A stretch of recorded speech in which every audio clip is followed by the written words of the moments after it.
So having agreed that it is not free, that it is a limited resource, let me get into the next misconception. The misconception of time having no value, or rather, we don't consider it that way. Do you agree that time is a resource? I think every one of us agree. And resource, as any other resource, time is also limited. We agree then that it is scarce. So if it is scarce, if we waste it, isn't that a wastage? I think we agree that as well. So isn't it the same if we waste another person's time?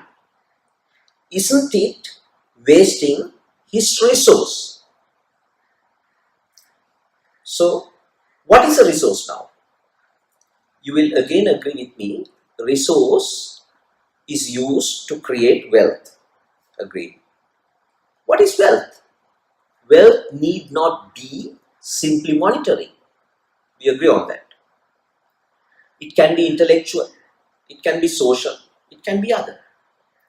So, if wealth goes beyond directly attributing to monetary terms, and if we can look at it from a resource point of view, then that means every time you waste your time or another person's time, you are wasting the legitimate resource of that person by not allowing him or her to use it productively.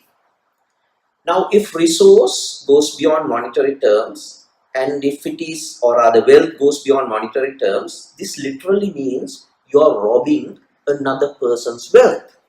So in real life, if you rob something, what do we call it? Plain robbery.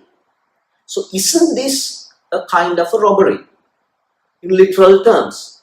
So that is why I call this time wasting, a moral robbery.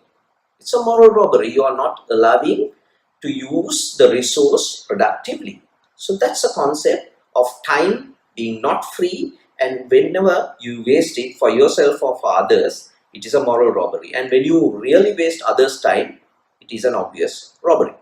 So that's the concept behind time not being free.